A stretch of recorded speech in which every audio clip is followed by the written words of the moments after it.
Kali ini saya akan mengulas tentang premix atau bahan tambahan yang dicampurkan kepada pakan. Bagaimana ciri-ciri premix yang bagus, jenis-jenis premix itu apa saja, kemudian bagaimana cara kita mengetahui premix itu kualitasnya top atau tidak, dan lain sebagainya. Simak terus videonya, jangan lupa klik tombol subscribe-nya ya teman-teman semua.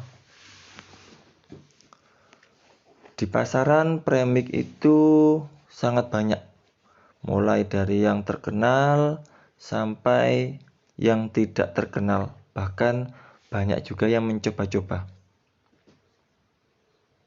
dengan tambahan ini, tambahan itu, yang tentunya sesuai dengan tujuan utama, yaitu menekan biaya produksi.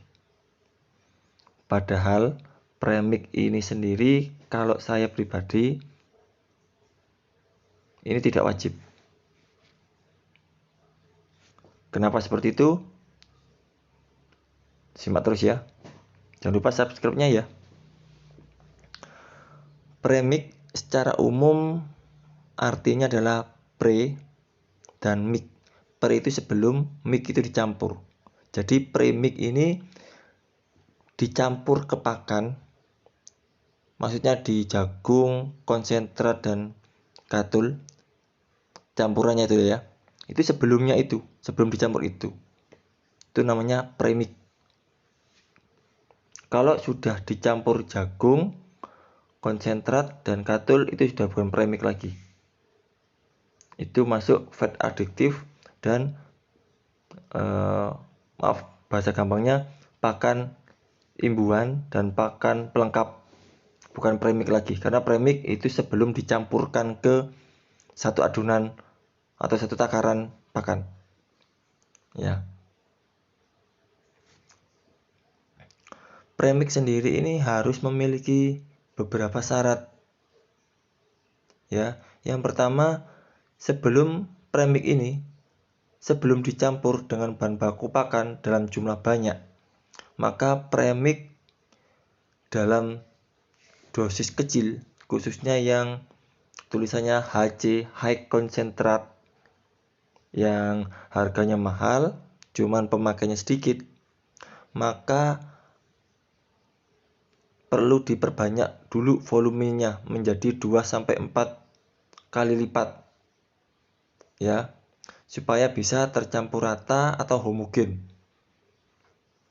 Yang kedua, premix dalam pencampurannya tidak homogen ya, resikonya ada ternak atau unggas kita yang makan premix berlebih, ada juga yang tidak makan premixnya,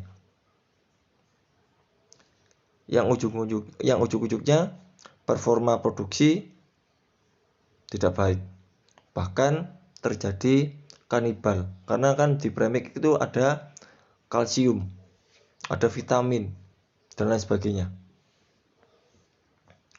Yang ketiga, isi premix umumnya itu sudah ada kandungan fat suplemen, khususnya asam amino dan vitamin, dan juga feed additive, misalkan enzim, toksin binder, kemudian koper, besi, dan lain sebagainya.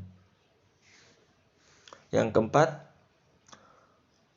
kalau Anda mau beli premix, saran saya carilah premix yang kemasannya berbeda.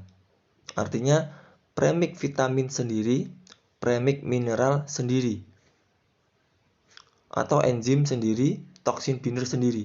Jangan yang jadi satu brek ya. Kenapa? Ada beberapa zat vitamin, misalkan vitamin dan mineral, ini ada beberapa zat yang kalau bercampur ini malah menjadi toksin atau racun ya. Itu yang harus Anda ketahui tentang premix. Nah, tadi saya bilang bahwasanya premix ini harus dibuat banyak atau diperbanyak. Nah, untuk memperbanyak premix harus ada beberapa syarat yang harus dipenuhi.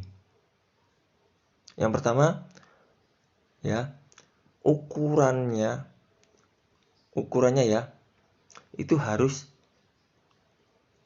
kecil. Jadi tidak besar-besar. Jadi premix itu tidak dicampurkan ke jagung karena ukurannya besar. Juga tidak dicampurkan ke katul karena ukurannya terlalu kecil. Jadi yang cari yang sedang-sedang.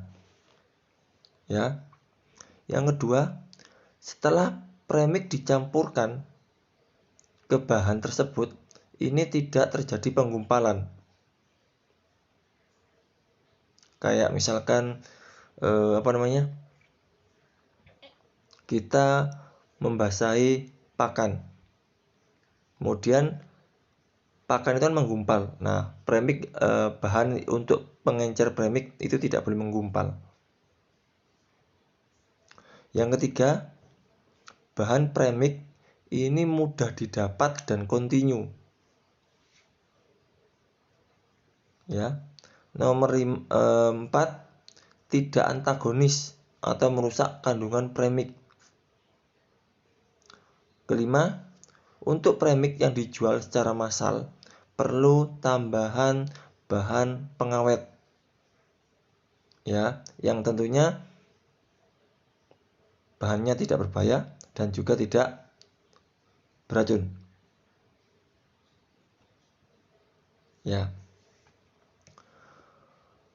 Nah, bahan yang saya maksud untuk memperbanyak volume itu bisa berupa SBM, soybean meal, atau tepung kedelai. SBM itu kedelai itu loh ya. Dan juga bisa juga konsentrat. Ya. Itu teman-teman semua yang harus Anda ketahui tentang premix. Jadi untuk jenis premix, harga premix, dan lain sebagainya harus memiliki syarat yang saya jelaskan sebelumnya. Ya. Biar kualitas pakan kita bagus. Kemudian juga premix tidak wajib kalau menurut saya. Karena apa? Premix itu hanya bahan pelengkap. Yang pastinya kalau saya premix itu yang utama adalah premix vitamin. Ya. Kalau yang asam amino dan mineral saya rasa sudah cukup di pakan yang kita pakai. Tinggal yang vitamin saja. Kalau kita menggunakan premix vitamin dengan dosis tepat, maka kita tidak perlu menggunakan vitamin yang kita berikan ke ayam lewat air minum. Jadi pemberian vitamin jadi satu di pakan. Baik teman-teman semua, demikian informasi tentang premix, seluk-beluk tentang premix. Terima kasih dan sampai jumpa di video saya selanjutnya.